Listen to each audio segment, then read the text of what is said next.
Hello everyone, welcome to our channel. So today in this video we are going to start class 7th science curiosity book chapter 7 of class 7th science book, and the name of the chapter 7 is heat transfer in nature. So आज हम जो है class 7 science की book का chapter 7 heat transfer in nature ये chapter start करने वाले हैं, and this is the part 1 of this chapter. So let's begin this chapter और वेस्टिंग अवर टाइम. एंड अगर आप हमारे चैनल पर न्यू हैं प्लीज़ चैनल को सब्सक्राइब करें एंड हमारी वीडियोज़ को लाइक करें. तो चलिए चैप्टर को शुरू करते हैं. So this is our chapter 7 of science book. So let's start this chapter which is heat transfer in nature. लेकिन जो चैप्टर है हीट ट्रांसफ़र इन नेचर, इसका मतलब क्या होता है ना. तो चैप्टर का नाम है हीट ट्रांसफ़र इन नेचर, पर हम इसका मतलब जानेंगे क्योंकि ये तो मेन है. अगर चैप्टर का हमें मतलब ही नहीं पता तो हम कैसे चैप्टर को समझ पाएंगे, है ना. तो let's start to let me explain you the chapters name. Heat transfer in nature. हाँ भाई, पहला वर्ड है हीट, है ना. हीट क्या होता है? Heat is a form of energy. Heat क्या होता है? फॉर्म होती है एनर्जी का. तो हम क्या लिखेंगे? पहला पॉइंट आप इसे किसी डायरी में लिख सकते हैं या अपनी बुक के साइड में लिख सकते हैं. Heat is a form of energy. ठीक है. अगर कि टीचर पूछते हैं कि हीट क्या होती है तो आप बोलोगे heat is a form of an energy, है ना. जो हीट होती है वो एनर्जी की फॉर्म में होती है. जो हमारी हीट होती है ना, जो हमारी हीट होती है वो एनर्जी के फॉर्म में होती है. हम बोलते हैं हमें सन से एनर्जी मिल रही है, हम बोलते हैं ना हमें सन से एनर्जी मिल रही है. वो एनर्जी मतलब कि हीट मिल रही है. हमें सन से हीट मिल रही है या हमें सन से एनर्जी मिल रही है, वो दोनों सेम होते हैं ना. तो हीट क्या होता है? एक फॉर्म होती है एनर्जी की. ट्रांसफर मतलब कि एक जगह से दूसरी जगह जाना. ट्रांसफ़र मतलब कि मूव करना, to move from one place to another. Transfer का मतलब होता है एक जगह से दूसरी जगह जाना. इन नेचर मतलब कि जो प्रकृति होती है, इन्वायरमेंट होता है, उसमें ट्रांसफ़र होना. तो ऑल दो the meaning of the chapter is heat transfer in nature, मतलब कि हीट का ट्रांसफ़र एक जगह से दूसरी जगह में ट्रांसफ़र, वो भी नेचर में. हीट जो कि एक एनर्जी की फॉर्म है, उसका ट्रांसफ़र नेचर में. ठीक है. हीट का ट्रांसफ़र नेचर में. तो हम जानेंगे इस चैप्टर में जो हमारी हीट होती है, जो एनर्जी की फॉर्म में होती है, जो हमारी हीट होती है उसका नेचर में कैसे ट्रांसफ़र होता है. हीट का नेचर में कैसे ट्रांसफ़र होता है ना. तो let's start this chapter and I hope आपको चैप्टर का मतलब heat transfer in nature, heat कैसे ट्रांसफ़र होती है नेचर में, हम ये जानेंगे. एंड आपको समझ में आ गया हो चैप्टर का नेम का मतलब. तो अब हम चैप्टर स्टार्ट करते हैं. ठीक है. So here let's start this chapter. Pema and her brother Palden resides in just wait. Pema and his brother Palden reside in Gangtok. और मैं आपको पूरा जो है यहाँ तक समझाऊंगी, हर एक पैराग्राफ, फिर मैं आपको एक्सप्लेन करूँगी. ठीक है. Pema and her brother Palden reside in Gangtok. On a cold winter evening, they are sitting around a fireplace. Palden shares his experiences of visiting Kerala during the winter vacation. He says that compared to Gangtok, winter in Kerala is comparatively warm and humid. Both Pema and Palden are curious about why some places are so cold and others are quite hot. इसका मतलब है पेमा, मैं आपको समझा रही हूँ अभी पूरा पैराग्राफ. पेमा एक लड़की थी. Pema and her brother Palden. Pema एक लड़की थी. पेमा का एक भाई था जिसका नाम था पालदेन. तो पेमा और पालदेन दो सिबलिंग्स थे. वह गैंगटॉक जो कि सिक्किम की कैपिटल है.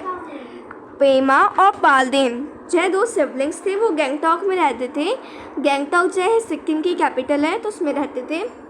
तो ये जो है हमें उस समय की बात बता रहे हैं जब बहुत ठंड चल रही थी. तो बहुत ठंडा सीज़न चल रहा था, बहुत ठंड हो रही थी. तो वो इवनिंग में, कोल्ड विंटर की इवनिंग में जो है वो फायर प्लेस जो है, मतलब कि नीचे ऐसे आप देख सकते हो ये पेमा है, पालदेन है और उनके ग्रैंडमदर ग्रैंडफादर फायर प्लेस में बैठे हुए हैं। तो यहाँ पे वो बैठे हुए थे, है ना, यहाँ पे वो बैठे हुए थे, ठीक है। पालदेन जो कि पेमा का ब्रदर है, Palden shares his experiences of visiting Kerala. तो जो पालदेन था जो कि पेमा का ब्रदर था, वो जो सबको बताता है, ग्रैंडमदर को, ग्रैंडफादर को, पेमा को, कि जब वो विंटर वेकेशन में, जब हमारे विंटर वेकेशंस पड़ते हैं, बाहर जाते हैं ना, तो जब वो अपनी विंटर वेकेशंस में केरला गया था, उसने वहाँ पे महसूस किया कि जो गैंगटॉक में ठंड पड़ती है वो तो कितनी बड़ी होती है, कितनी ज़्यादा ठंड पड़ती है ना, लेकिन केरला में तो ठंड में भी हल्का सा गर्मी और ह्यूमिडिटी बहुत ज़्यादा होती है, वहाँ पे तो ठंड बहुत अलग होती है। तो वहाँ पे पादिन बता रहा था कि गैंगटॉक जो केरला में विंटर है वो बहुत ज़्यादा ही अलग है गैंगटॉक से हम कंपेयर करें। जो गैंगटॉक में ठंड है बहुत ज़्यादा होती है, लेकिन केरला में जो ठंड थी वो बहुत ज़्यादा वार्म थी और ह्यूमिड थी, हमें बहुत कम ठंड थी। वहाँ पे एक तरह से हमें लग रहा था गर्मी हो रही है ना, वहाँ पे गर्मी ज़्यादा थी, ठंड कम थी, है ना। तो जो पालदिन था बहुत ज़्यादा जो है वो क्यूरियस हो चुका था ये बात मतलब कि वो क्यूरियस था कि ऐसा क्यों होता है, जब पूरे इंडिया में ठंड पड़ रही है तो गैंगटॉक में इतनी ठंड है, लेकिन केरला में इतना वार्म और ह्यूमिड क्यों है ना, वहाँ का वेदर इतना ह्यूमिड क्यों हो रहा है, इतना वार्म क्यों है। वैसे भी विंटर्स में इतना कैसा हो रहा है ना। Both Pema and Palden are curious about why some places are so cold and others are quite hot। तो दोनों ही सिबलिंग्स जो थे बहुत ज़्यादा क्यूरियस हो गए थे, जिज्ञासा हो गई थी इन्हें कि क्यों कुछ प्लेसेस जो हैं बहुत ज़्यादा ठंडे और कुछ गर्म होते हैं विंटर्स में, इन विंटर्स, ठीक है, विंटर्स में ऐसा क्यों होता है ना। कुछ प्लेसेस जो है बहुत ज़्यादा ठंडे होते हैं विंटर्स में, लेकिन कुछ तो हल्के से गर्म होते हैं, है ना। तो ये था। अब नेक्स्ट क्या है, अब देखते हैं अब क्या होता है। Hearing them express their curiosity, their grandfather, a retired science teacher, says Kerala is closer to the equator than Sikkim, and it also has a long coastline which results in warmer and more humid weather conditions. Palde replies, yes, we learned in grade 6 science and social science that for us on the earth the sun is the main source of heat and light, and around the equator the climate is generally hot। तो आपने देखा होगा, मैं आपको एक बच्चों के साथ समझाती हूँ ताकि आपको अच्छी तरह से समझ में आए, है ना। तो मानो कि ये एक अर्थ है सॉरी, तो मानो कि ये एक अर्थ है, ठीक है, ये एक अर्थ है, ठीक है, ये इक्वेटर है। क्या है इक्वेटर, में पढ़ा होगा क्लास 6 के चैप्टर 1 में, है ना, जिसमें हमने लॉन्गिट्यूड्स लैटिट्यूड्स पढ़े थे। तो ये इक्वेटर है, ये क्या है हमारा इक्वेटर, ठीक है। तो अब वो बोल रहे हैं कि केरला गर्म क्यों होता है ठंड में। तो मानो यहाँ पे हमारा सन है ना, मैं सन इधर बना रही हूँ, सन है, ये हमारा सन है, ठीक है। अब सन की रेज डायरेक्ट इस इक्वेटर पे पड़ रही हैं। जो हमारा सन है, मैं ब्लैक ले लेती हूँ, जो हमारा सन है इसकी जो डायरेक्ट रेज हैं वो इस इक्वेटर पे पड़ रही हैं, है ना। जो हमारा सन होता है उसकी जो डायरेक्ट सन रेज पड़ रही हैं वो इस इक्वेटर में पड़ रही हैं, है ना। ये हमारा इक्वेटर है, इस पर पड़ रही हैं, ठीक है। तो हमें पता ही चल गया कि जो इक्वेटर के पास का जो भी रीजन होगा, है ना, वो गर्म होगा, वहाँ पे गर्मी होगी।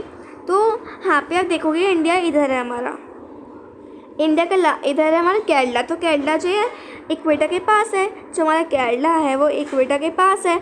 और जो भी इक्वेटर के पास जो भी स्टेट या कंट्री पास होती है वो तो गर्म होती है, और इक्वेटर के ये इक्वेटर जो कि गर्म है, तो उसके पास केरला है। तो इसलिए जो केरला का जो टेम्परेचर है वो बहुत ज़्यादा हाई होता है, वहाँ पे बहुत ज़्यादा गर्मी होती है ठंड में भी, है ना।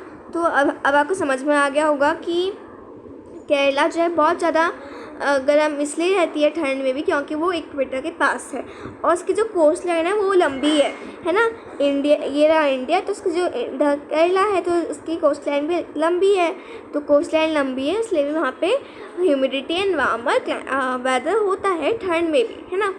तो मैं आपको भाई ये पूरा का पूरा पैराग्राफ समझाती हूँ। यहाँ पे बोला गया है कि जब वो बहुत पाल्देन एंड पेमा जब क्यूरियस थे, वो पूछते हैं कि कुछ जो प्लेसेस होते हैं वो ठंड में भी इतने गर्म और इतने गर्म क्यों होता है, बाकी इतने ठंडे क्यों होते हैं। तो उनके एक ग्रैंडफादर थे, पेमा एंड पाल्देन के ग्रैंडफादर थे जो कि एक रिटायर्ड साइंस टीचर थे, है ना। तो कहते हैं जो केरला है वो जो है इक्वेटर के पास है। अभी मैंने आपको अभी समझाया है ना। तो वहाँ पे बोला गया है क्योंकि जो हमारा केरला है वो इक्वेटर के बहुत ज़्यादा पास है, लेकिन सिक्किम दूर है, सिक्किम इधर है और केरला इधर है। केरला पास है इक्वेटर के, इसलिए यहाँ पे गर्म नहीं होती है ना। लेकिन सिक्किम पास नहीं है इक्वेटर के, दूर है ना। और जो केरला है उसकी लॉन्ग कोस्ट लाइन है ना। That's why Kerala is more humid which results in warmer and more humid weather conditions. इसलिए वहाँ पे जो है बहुत ज़्यादा गर्मी होती है और ह्यूमिडिटी बहुत ज़्यादा होती है। ऐसा वेदर रहता है ठंड में भी, है ना। तो आई होप आपको समझ आया हो, कि आपको भी समझ में आया हो कि केरला जो है वो ठंड में भी इतना वार्म और ह्यूमिड क्यों रहता है, वहाँ का वेदर ठंड में भी इतना वार्म और ह्यूमिड क्यों रहता है। ठीक है। बात पाल्देन जो था वो रिप्लाई करता है, हाँ मैंने ग्रेड 6 की साइंस और सोशल साइंस की SST की बुक में पढ़ा भी था कि जो इक्वेटर के पास का जो रीजन होता है, क्लाइमेट होता है, वो हॉट होता है। और अर्थ में, ये हमारी पृथ्वी है, अर्थ में जो सन है वो हीट मतलब कि a फॉर्म ऑफ एनर्जी और लाइट का मेन सोर्स है ना। इसका आपको बहुत पहले से पता है कि जो सन है वो हीट एंड लाइट का मेन सोर्स है। जो सन होता है हमारा वह जो है हीट का भी मतलब कि a फॉर्म ऑफ एनर्जी और लाइट दोनों का ही मेन सोर्स है। ठीक है। So let's move on, let's see अब क्या है यहाँ पे। ठीक है। Okay. As they are talking, Pema is keenly observing her grandmother cooking thupka, a traditional Sikkimese dish. In a large metal, Pema asks, "Why are cooking utensils generally made up of metals?" Palden immediately responded that they had studied in the chapter with the world of metals and non-metals that such materials are good conductors of heat. तो आपने भी chapter 4 में पढ़ा होगा science की, the world of metals and non metals में। तो वहाँ पे जो पेमा थी वो अपनी ग्रैंड मदर को देख रही होती हैं। वो जब इसकी जो ग्रैंड मदर थी वो थुपका बना रही थी। थुपका क्या होता है, एक सिक्किमिस डिश होती है जो कि ट्रेडिशनल सिक्किमिस डिश है ना। क्या थुपका क्या है, थुपका है। ठीक है। इन अ लार्ज मेटल पैन, बड़े से मेटल पैन में बना रही थी। आप देख सकते हो ये थुपका बन रहा है, इधर एक बड़े से मेटल पैन में बन रहा है ना। ठीक है। जो पेमा होती है वो बोलती है, why are cooking utensils generally made up of metals. तो जो पेमा होती है वो पूछती है कि जो हम कुकिंग यूटेंसिल्स होते हैं जिसमें हम कुक करते हैं, यूटेंसिल्स में वह जो यूटेंसिल्स होते हैं जनरली मेटल्स के बने होते हैं। वो मेटल्स के क्यों बनते हैं ना। तो मेटल्स के क्यों बनते हैं तो पाल्देन जो बताता है, क्योंकि जो मेटल्स है गुड कंडक्टर है हीट के, है ना। आपने पढ़ा होगा कि जो मेटल्स होते हैं वो गुड कंडक्टर है हीट के भी। तो अगर जो मेटल्स जो है गुड कंडक्टर है हीट के, तो जो हीट को अलो करते हैं उनके थ्रू पास होने में। तो जब जो कुकिंग वेसल्स है मेटल्स के बने होते हैं, है ना, तो उनके अंदर जब हम खाना पकाते हैं तो खाना अच्छी तरह से बन पाता है, पक जाता है, खाना बन जाता है ना, क्योंकि हीट उसे मिल रही है तो वो पकने लगता है खाना और हमारा खाना रेडी हो जाता है। लेकिन अगर जो ये कुकिंग यूटेंसिल्स हैं कि मेटल्स के बजाय नॉन मेटल्स के बनते तो हीट ट्रांसफ़र नहीं हो पाती, क्योंकि वो तो पुअर कंडक्टर्स हैं, हीट के इंसुलेटर है, कंडक्टर्स नहीं है, तो उनके थ्रू जो हीट है पास नहीं हो पाती। अब जब हीट पास नहीं हो पाती हमारा खाना जो है पकता ही नहीं, हमारा खाना बनता ही नहीं। इसलिए जो कुकिंग यूटेंसिल्स होते हैं वो मेटल्स के बनते हैं। क्यों? क्योंकि वो हीट के अच्छे कंडक्टर्स होते हैं, वो अलो करते हैं हीट को उनके थ्रू पास होने में, है ना। सो आई होप आपको ये समझ आया हो कि क्यों जो कुकिंग यूटेंसिल्स होते हैं वो मेटल्स के बनते हैं, है ना। तो यहाँ पे पाल्देन अपनी सिस्टर प्रेमा को बताते हैं क्योंकि जो मेटल्स होते हैं वो गुड कंडक्टर हैं हीट के, है ना। Heat, what is heat? Heat is a form of an energy, ठीक है। तो आप यहाँ पे देख सकते हैं इस पिक्चर को भी ध्यान से, आपको सब कुछ दिख जाएगा, है ना। ओके, सो लेट्स सी अब यहाँ पे क्या दिया गया है। ओके, अब यहाँ पे पाल्देन पूछता है how does heat get transferred in this materials. तो जो मटेरियल्स होते हैं इसकी मेटल्स वो जो है गुड कंडक्टर है हीट के, है ना। वो अच्छे कंडक्टर हैं हीट के। तो जो ये मटेरियल्स होते हैं, मेटल्स होते हैं, इनके अंदर हीट कैसे पास होती है, इनके अंदर जो हीट है ट्रांसफ़र कैसे होती है ना। जो मेटल्स होते हैं उनके अंदर हीट कैसे पास होती है, क्योंकि जो because some materials are good conductors of heat such as metals, so that's why they allow the heat to transfer to them, and heat transfer from high region to low region, है ना। जो heat होती है वो बस metals के through pass होती है क्योंकि मेटल्स है गुड कंडक्टर हैं हीट के, है ना। इलेक्ट्रिसिटी के भी होते हैं, है ना।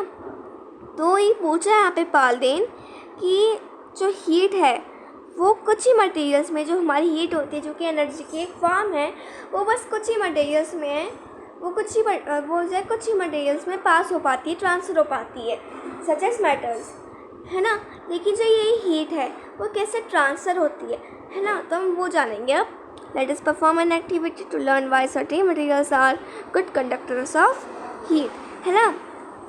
क्यों कुछ ही मटेरियल्स जो हैं गुड कंडक्टर्स होते हैं हीट के, है ना। वही क्यों हीट को कंडक्ट कर पाते हैं। Okay, so we will just find this answer and perform an activity to find the answer of this question, that